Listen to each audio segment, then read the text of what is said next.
¿Se ven? Sí, profesor, sí se ve. Ya, gracias.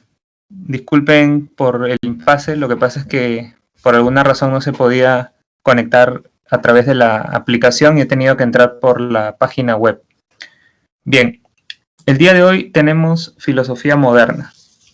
Como vimos la semana pasada, la filosofía moderna viene a representar el tercer momento de la historia de la filosofía en general, siendo el primero la filosofía antigua, el segundo la filosofía medieval y el último la filosofía contemporánea. En el caso de la filosofía moderna, tenemos a un conjunto de filósofos que se preocuparon por darle una fundamentación racional a la búsqueda del conocimiento. Es más, no solamente pretendieron darle una fundamentación racional, sino también una fundamentación empírica. Por eso vas a encontrar que en el ámbito de la gnoseología, los filósofos modernos fueron racionalistas, empiristas y criticistas.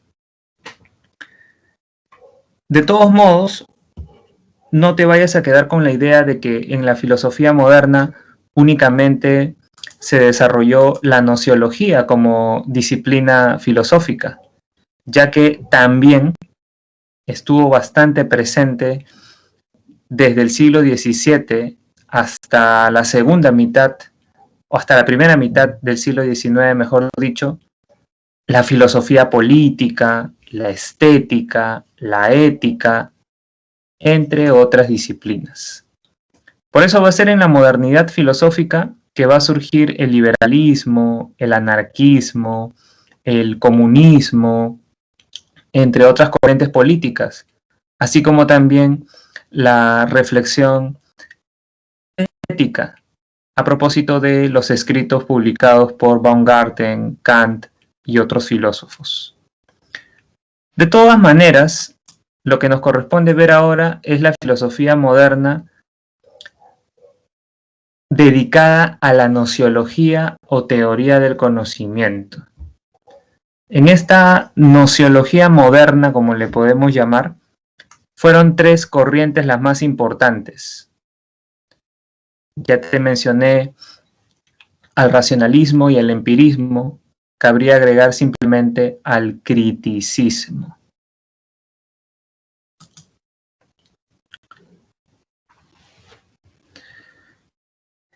Los representantes máximos del racionalismo fueron Descartes, Leibniz y Spinoza. Hay que prestarle especial atención a Descartes porque no solamente fue padre del racionalismo, sino que también fue padre de la filosofía moderna en general. Para muchos, Descartes es el primer filósofo moderno en todo el sentido de la palabra. Y una de las grandes razones por las cuales Descartes rompe con la filosofía medieval y da inicio a una tercera etapa de la filosofía en la historia, es que él rechazó el criterio de la autoridad como fundamento para buscar la verdad. Fíjate que para Descartes resulta completamente absurdo que nosotros asumamos algo como cierto o verdadero por el simple hecho de que ha sido establecido o respaldado por una autoridad. Precisamente esta era la forma de razonar de muchos filósofos medievales. Muchos filósofos medievales solían decir: todo el universo debe estar hecho de materia y forma, porque así lo dijo Aristóteles. La realidad debió tener su origen en la nada, gracias a la creación de Dios, porque así está establecido en la Biblia y porque así también lo establecen las autoridades eclesiásticas. Al respecto, Descartes considera que por lo menos los filósofos y científicos no pueden considerar algo como cierto por el simple hecho de que una autoridad respalda determinado punto de vista, concepción, idea o planteamiento. Rechaza entonces el criterio de la autoridad y más bien propone Descartes lo que se conoce como criterio de la certidumbre o de la certeza. Lo que nos dice este criterio es lo siguiente: únicamente admite como verdadero o cierto aquello que resulte claro, distinto y evidente para tu razón. En palabras más sencillas de recordar, si una idea, concepción, opinión, planteamiento no es claro y evidente para tu razón, entonces somételo a juicio, analízalo, evalúalo, ponlo en duda, te va a decir Descartes. No lo rechaces de plano, no digas es falso entonces, sino que por lo menos analiza ese contenido que tienes en tu mente de manera minuciosa. Aunque lo hayas asumido como verdadero durante toda tu existencia, lleva a cabo ese proceso de examen racional. Si tras ese proceso de examen racional resulta que esa idea, ese concepto, ese planteamiento, esa opinión no se vuelve clara, distinta y evidente para tu razón, entonces ahí sí estás facultado para hacerla a un lado. Rechaza ese planteamiento, esa idea, ese concepto. Asúmelo como falso, como incorrecto. A esta forma de buscar el conocimiento a partir de la duda se le conoce como duda metódica. Si en algún momento se te pregunta cuál es el método de Descartes, tienes que decir duda metódica, el método de la duda. Que no es una defensa del escepticismo, ojo.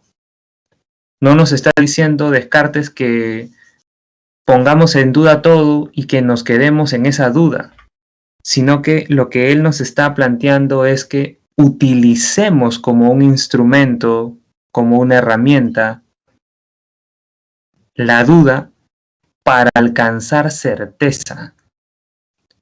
Como se menciona en la última línea de esta diapositiva, el propósito final del método es alcanzar la certeza. ¿Y qué cosa es la certeza?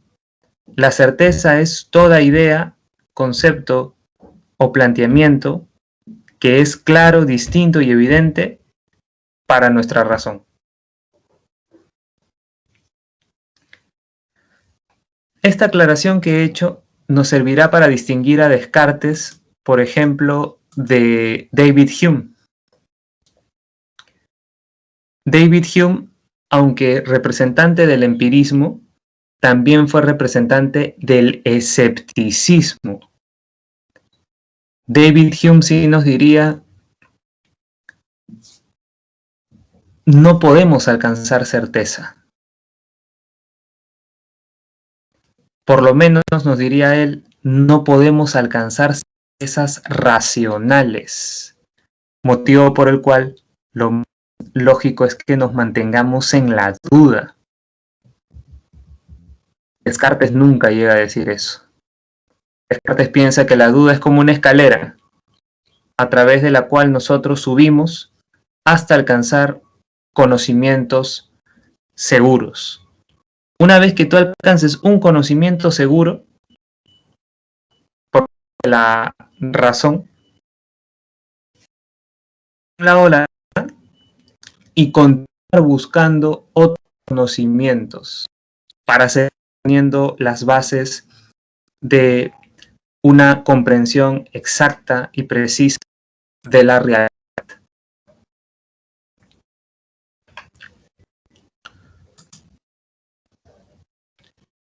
Este proceso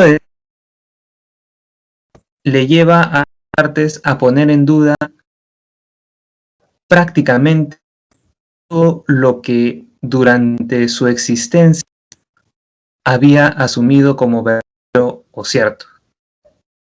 Pone en duda Descartes la existencia de Dios, la existencia del mundo, de la realidad que le rodea día a día, e incluso se atreve a poner en duda su propia existencia como individuo, como sujeto, como yo.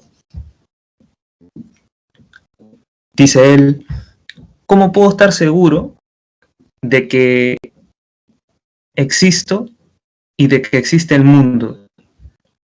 Si en muchas ocasiones me ha pasado que soy consciente de mi propia existencia y consciente de la existencia de lo que está alrededor, y de pronto me despierto de un sueño. ¿Por qué no podría estar soñando en ese momento?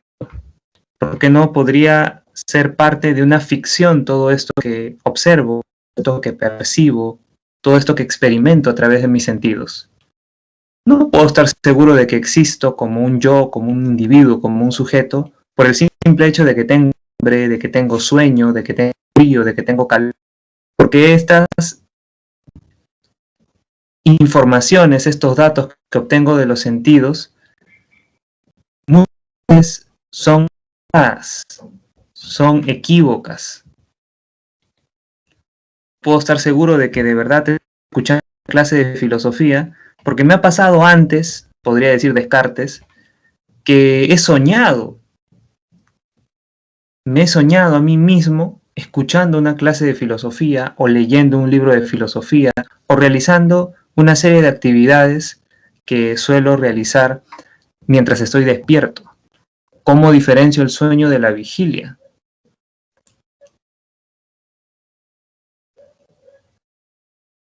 Además, plantea Descartes como hipótesis,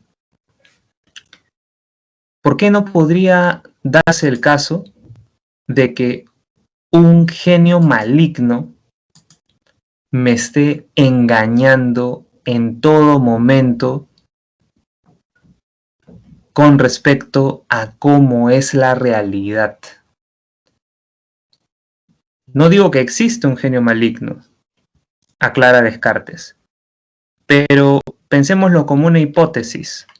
Supongamos que existe un ser fantástico, malvado al mismo tiempo, que está alterando las cosas que están a nuestro alrededor como para que nosotros las percibamos de una forma y no de otra.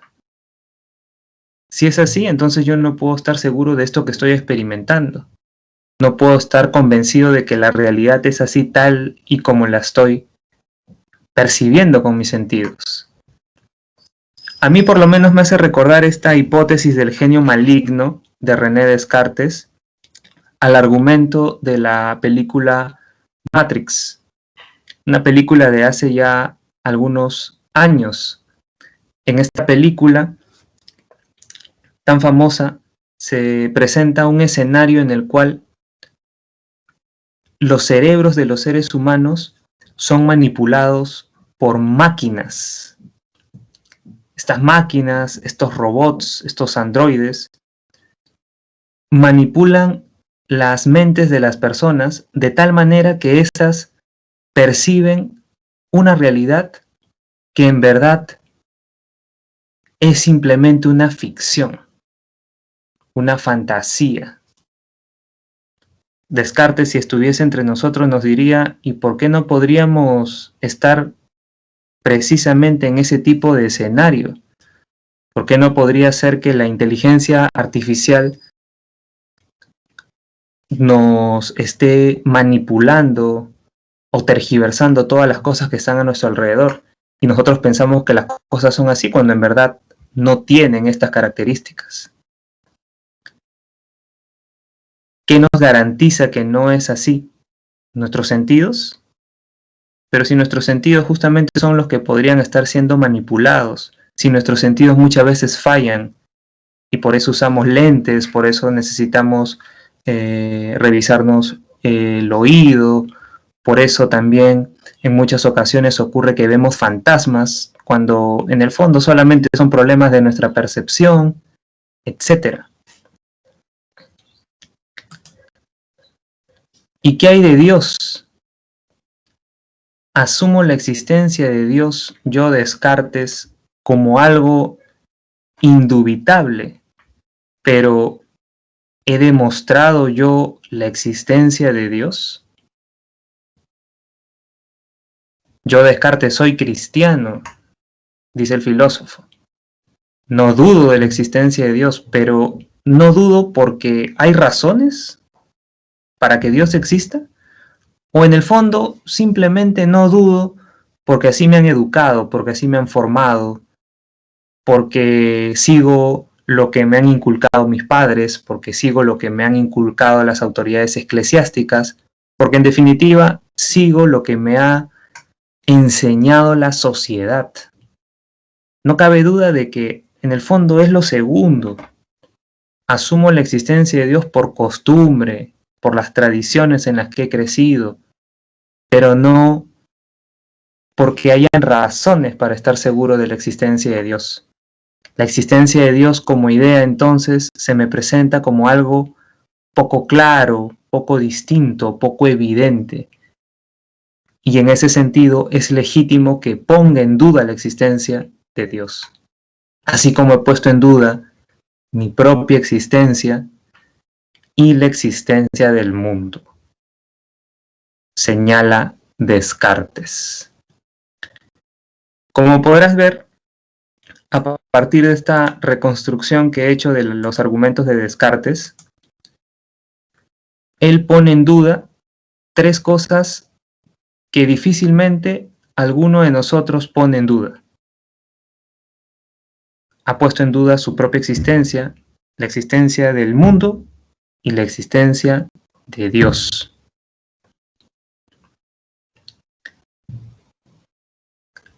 ¿Qué es lo que sigue? Descartes continúa diciendo lo siguiente. Si bien puedo dudar de todas esas cosas y de muchas otras que no son ni claras, ni distintas, ni evidentes para mi razón, hay una sola cosa de la que no puedo dudar.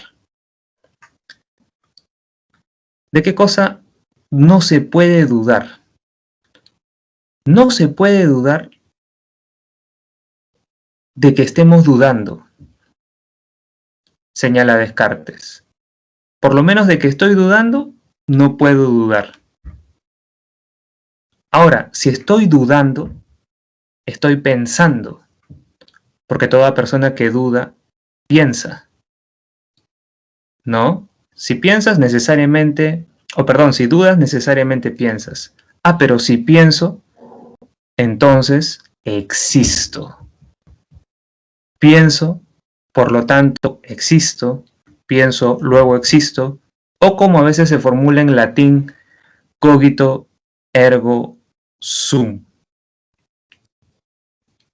Ahí tengo mi primera certeza, dice Descartes. Ya tengo frente a mí la primera verdad clara, distinta y evidente para mi razón. Soy un sujeto que piensa. Tengo actividad intelectual. Soy una cosa que razona, quiere, desea, pregunta, duda.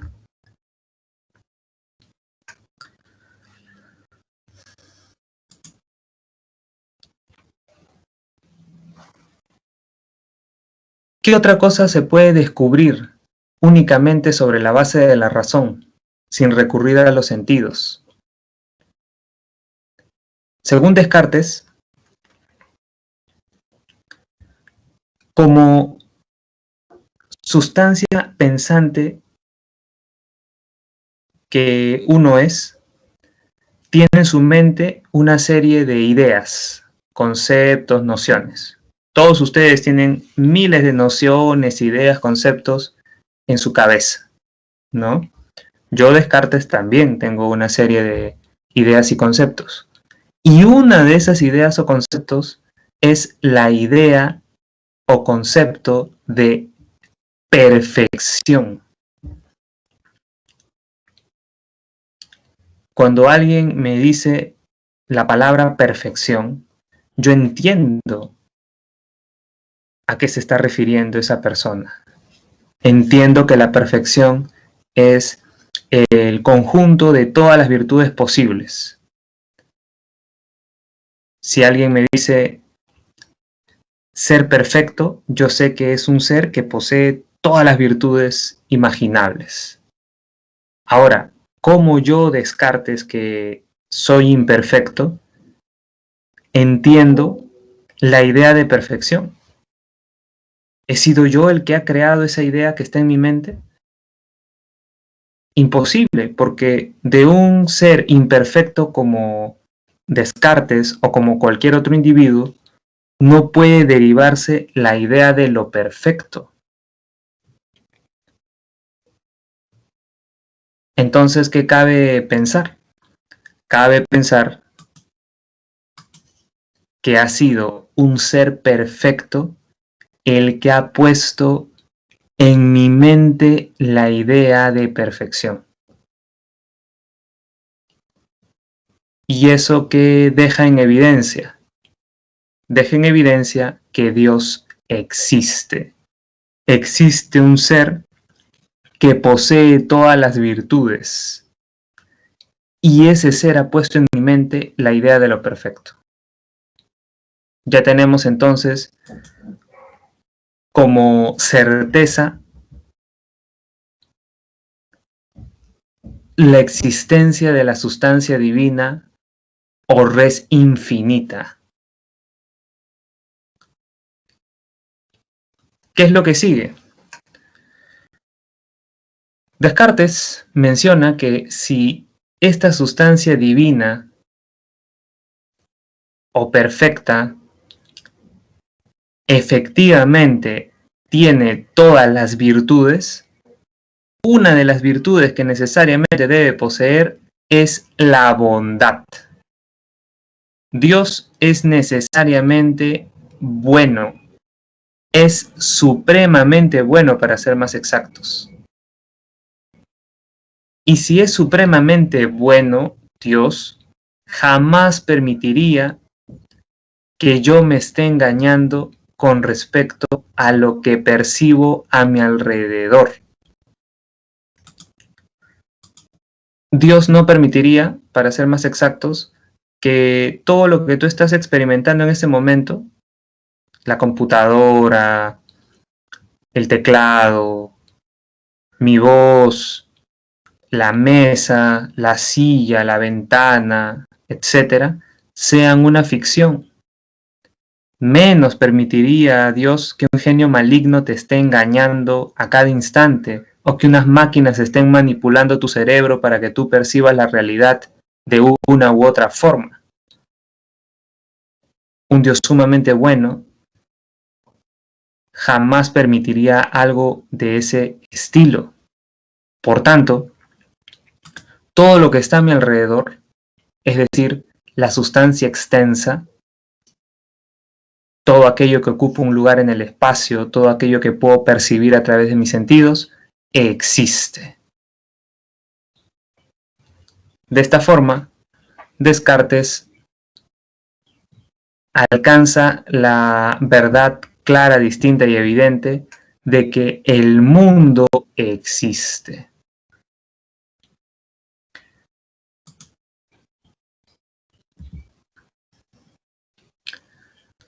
Hasta ahí tenemos el descubrimiento por parte de Descartes de las tres verdades fundamentales, de las tres bases metafísicas de toda nuestra comprensión de las cosas: yo, Dios y mundo, que antes él asumía como ciertos, como verdaderos, pero no sobre la base de la razón.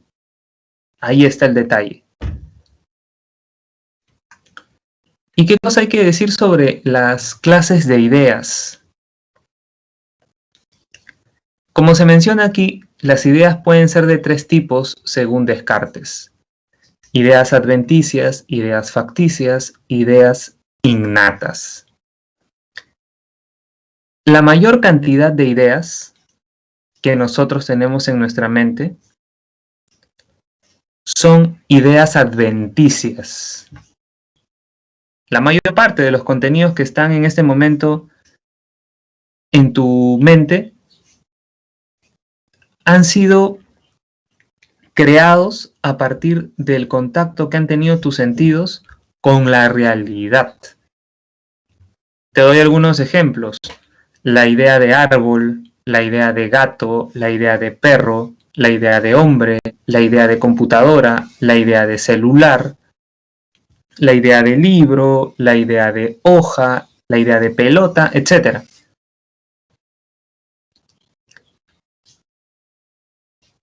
Sin embargo, aunque la mayor parte de ideas sean adventicias, las más importantes, ¿cuáles son? Esto memorízalo, esto tenlo presente. Las ideas innatas. ¿Y por qué son más importantes las ideas innatas? Son más importantes porque, como ya te mencioné, son la base de toda nuestra comprensión de la realidad.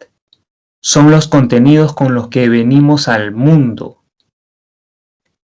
Cuando eras un bebé recién nacido, ya tenías en tu mente, te diría Descartes, la idea de Dios, la idea de yo y la idea de mundo. Por ese motivo, tú necesitas simplemente llevar a cabo un proceso de examen racional para sacar a la luz esos conocimientos que están dentro de tu mente. Como hicimos hace un rato,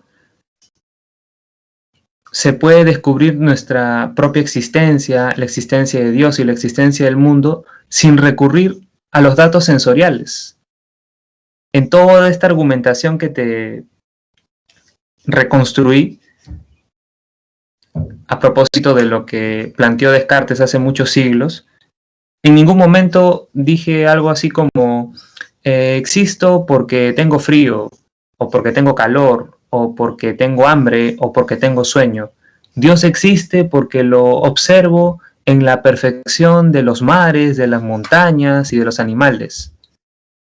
O existe el universo porque en este momento estoy sintiendo una serie de ruidos a mi alrededor. No, si te das cuenta. Justamente eso es lo que quiere combatir Descartes. Descartes quiere combatir la idea de que se pueden obtener certezas a partir de datos sensoriales. No, dice él, sí podemos obtener certezas únicamente sobre la base de la razón. Podemos saber que existimos, que existe Dios y que existe el mundo sin recurrir a los sentidos. Y al final, esos conocimientos son los más importantes que puede alcanzar el ser humano, ya que son la base de toda nuestra comprensión de las cosas. Y por último, además de las ideas adventicias y de las ideas innatas, están las ideas facticias. Recuerda simplemente las ideas facticias como aquellas ideas que los seres humanos construimos asociando ideas adventicias a partir de la imaginación. Las ideas facticias no tienen un correlato en el mundo de los hechos, a diferencia de las adventicias. En mi mente yo tengo la idea de árbol y puedo salir a la calle y encontrar un árbol. En cambio, en mi mente, y me imagino que también en la mente de cada uno de ustedes, está presente la idea de sirena, pero eso no significa que las sirenas existan. También está en tu mente la idea de Pegaso, es decir, de caballo alado, pero eso no significa que tú hayas experimentado un caballo alado, un Pegaso.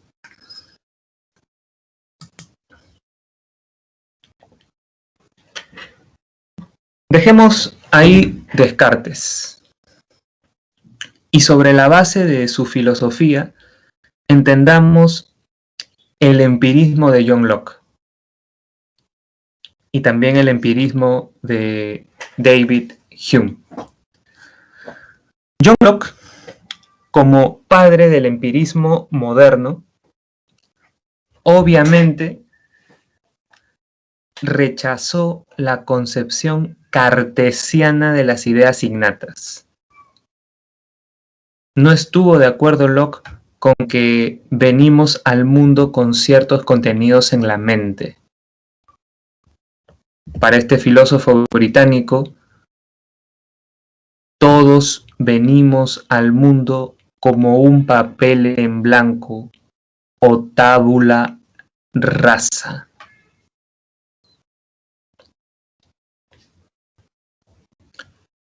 Y por eso, todas las ideas, sin excepción, surgen sobre la base de impresiones que obtenemos de la experiencia con las cosas. Locke, ¿y qué hay de la idea de perfección? Locke nos respondería, la idea de perfección es simplemente una abstracción de nuestra mente a partir de realidades imperfectas que podemos experimentar. Locke, ¿y qué hay de la idea de infinito? El hecho de que entendamos lo infinito en nuestra mente no supone que un ser infinito ha puesto esa idea ahí. No, dice Locke. La idea de infinito también es algo que el ser humano construye en base a la abstracción. Podemos estar frente al mar, por ejemplo, podemos no ver que tiene un fin, ¿no? Y en función de eso decir, el mar es infinito. Y eso no significa que un ser infinito haya tenido que poner en nuestra mente la idea de lo infinito, como había dicho Descartes, desde su racionalismo. Un detalle importante que debes recordar es que para Locke, por un lado están las impresiones, que son nuestras experiencias directas de las cosas, y por otro lado están las ideas, ¿no? Y resulta que las ideas pueden ser simples o compuestas. Las ideas simples son las que nacen del contacto directo entre nuestros sentidos y el objeto, siendo el entendimiento en ese caso el que interviene de manera pasiva, y las ideas compuestas representan más bien la combinación de las ideas simples que hace nuestro entendimiento cuando interviene de manera activa. Te menciono ejemplos. Una idea simple es la idea de dureza. Un bebé recién nacido que se golpea con la cuna, de inmediato construye en su mente la idea de dureza. No necesita, pues, el bebé recién nacido llevar a cabo una serie de procesos mentales para que en su mente quede grabada la idea simple de dureza. ¿No? En cambio, es una idea compuesta la idea de perro.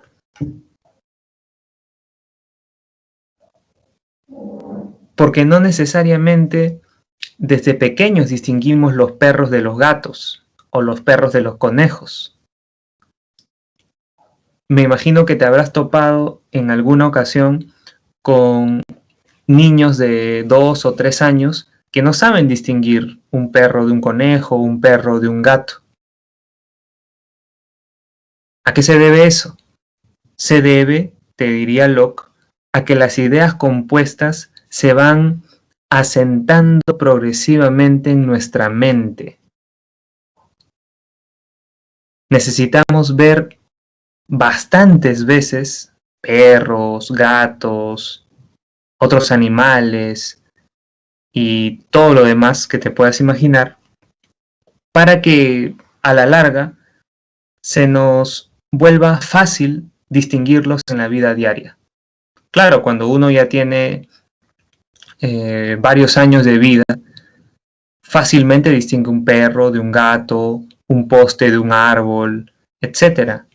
Pero al comienzo de la vida no es posible eso. Y es al comienzo de la vida en donde se nota de manera más clara esta diferencia entre ideas simples e ideas compuestas.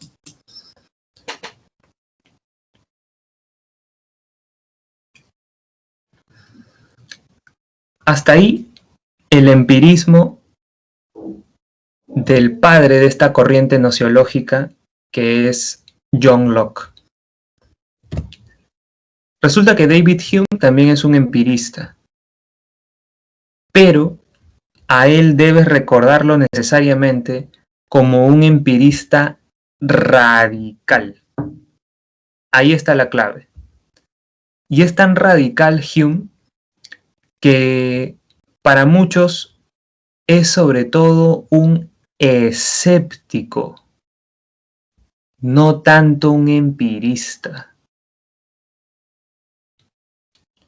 Puedes notar el escepticismo y el empirismo radical de Hume en su desprecio de la razón como fuente de certeza. Locke no llega a ese extremo. Locke incluso llega a decir que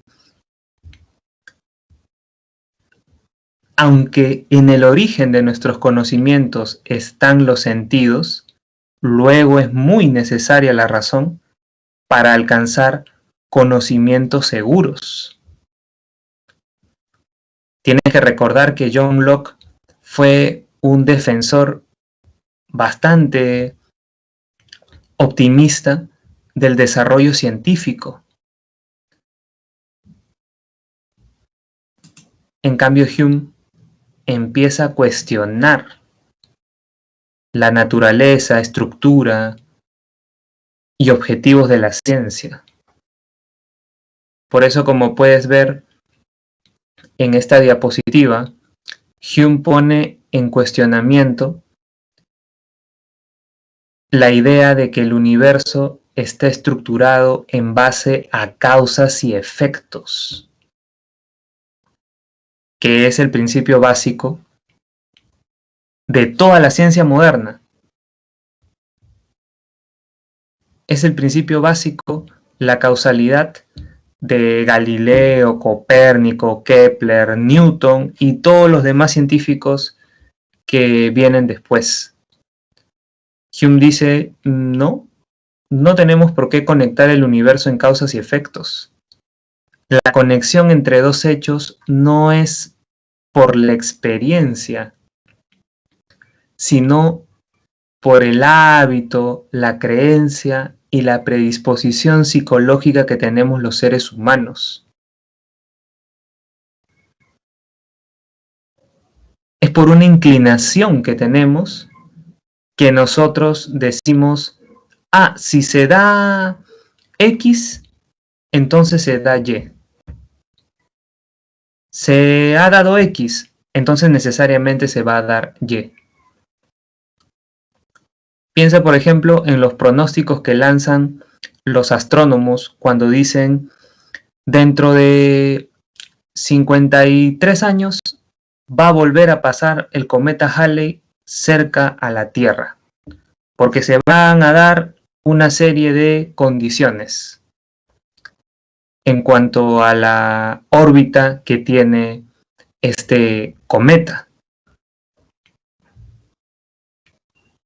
Se puede decir que el astrónomo y los científicos en general se adelantan al futuro.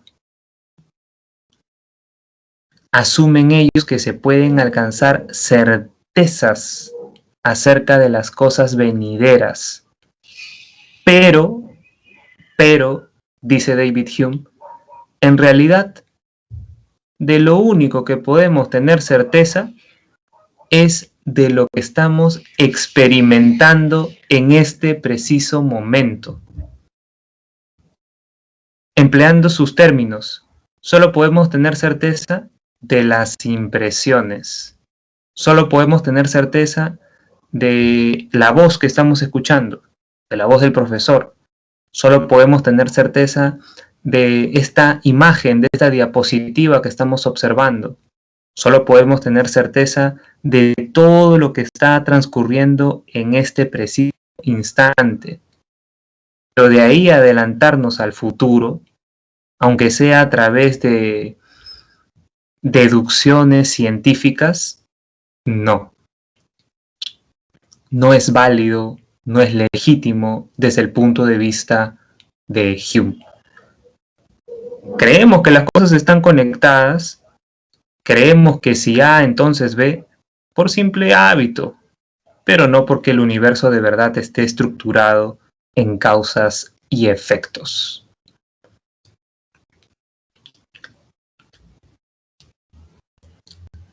Y en segundo lugar, Hume criticó la idea de sustancia porque desde su punto de vista, cuando estamos frente a las cosas, no captamos sus esencias, sino que simplemente captamos sus propiedades, sus atributos, sus características. En todo caso, diría Hume, estamos a individuos siempre, no frente a esencias generales o universales. Si me topo con una persona en la calle y la veo y la palpo, etc., no es que esté palpando, mirando u oliendo la esencia de humano, sino que simplemente estoy experimentando una persona en particular, con ciertas características, con ciertos atributos, con ciertas propiedades. Es por eso que a David Hume, junto con Guillermo de Ockham, se le considera un nominalista. ¿Ya? No hay universales, no hay esencias, solo hay individuos particulares. Esta idea de la filosofía de Platón, de la filosofía de Aristóteles, de la filosofía de Descartes e incluso de la filosofía de John Locke, de que hay esencias, de que hay sustancias, de que hay cosas que se mantienen en la realidad, es falsa.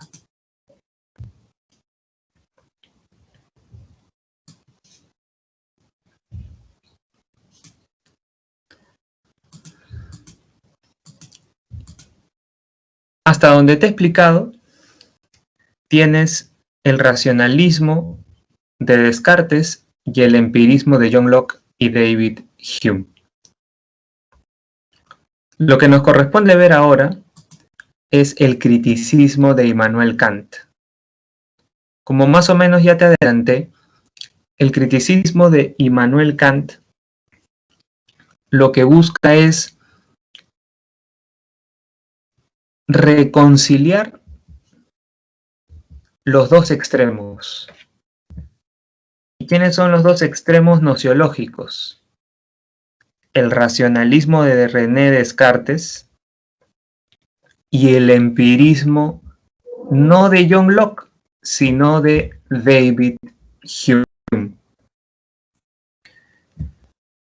decir, ambos tuvieron razón, pero ambos al mismo tiempo también se equivocaron. ¿En qué tuvo razón Descartes?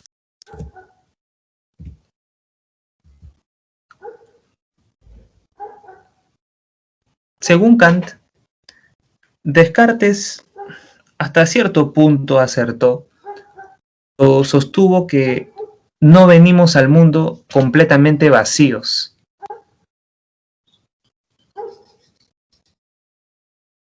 Pero se equivocó cuando estableció que venimos al mundo con ideas, con contenidos en la mente.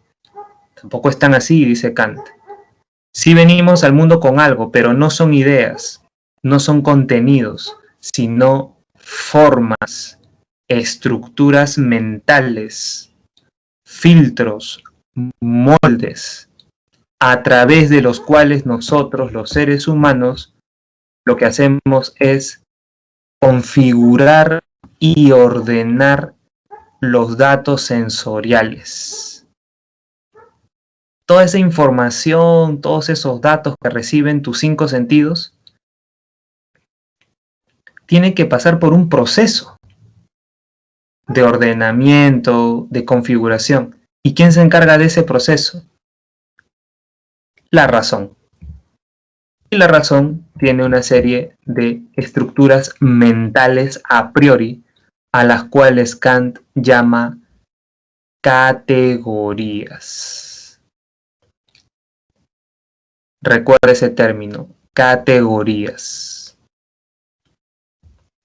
Como ya te dije, puedes usar como metáfora para recordar las categorías términos como filtros, moldes, esquemas a través de los cuales le vamos dando forma a esa información que nuestros sentidos reciben de manera desorganizada y desordenada. Aquí hay un detalle muy importante que tú debes tener presente para comprender rectamente la nociología de Kant. Como los seres humanos nacemos con categorías, con filtros, con moldes, a través de los cuales les damos forma a los datos sensoriales, jamás captamos nosotros la esencia de las cosas. Jamás podemos comprender las cosas tal y como son. Claro, porque siempre tenemos estos filtros, estos moldes, estos lentes si quieres. Así también lo podríamos entender. Venimos al mundo con unos lentes y es a través de esos lentes que vemos la realidad. Como vemos las cosas a través de esos lentes, nunca vamos a poder captar la esencia de la realidad. Es imposible, siempre conocemos como humanos, siempre conocemos a partir de estas estructuras que están en nuestra mente desde que nosotros nacemos. Empleando los términos que utiliza Kant, que pueden ser los que vengan en un examen de admisión, no comprendemos el noumeno, sino solamente el fenómeno. ¿Qué cosa es el noumeno? El noumeno simplemente es la esencia de la realidad, las cosas tal y como son. Profesor, ¿y qué cosa es el fenómeno o mundo fenoménico? Viene a ser la realidad tal y como la experimentamos y tal y como la ordenamos a través de nuestro entendimiento o razón. Razón que se encuentra formada, ya sabes, por estas categorías o estructuras mentales. Por eso tienes este concepto, fíjate, giro copernicano. Lo que nos viene a expresar el giro copernicano es que el sujeto participa activamente en la configuración del conocimiento. Tú como sujeto que nace con una serie de categorías o estructuras mentales a priori, ordenas la realidad. Le das forma a los datos que han recibido tus sentidos. No es que tu función sea pasiva, no es que simplemente tú recibas los datos que vienen del exterior y ya. Hasta se puede decir que el mundo no es tal y como lo percibes y entiendes, sino que es una imagen de ese mundo la que tú te haces a partir de cómo estás funcionado como ser humano. ¿Ya? Esa es la idea. Y por eso, y por toda esta crítica que hace Kant a el escepticismo de David Hume, es que él va a defender la necesidad de que tanto el filósofo como el científico busquen verdades que tengan cierto nivel de certeza. No podremos comprender las cosas tal y como son, pero sí podemos hacer una ciencia de acuerdo con los límites de los seres humanos. ¿Y cómo se puede expresar esa ciencia acorde con los límites de los seres humanos? Se puede expresar a través de juicios o argumentos sintéticos a priori. Matemáticas, biología, física, química, etc., se expresan en función de este tipo de estructuras argumentativas, que por eso son las más importantes de todas. Bien, dejémoslo ahí porque ya se venció el tiempo. Nos vemos la próxima semana. Ahí les he dejado las claves. Hasta luego, cuídense.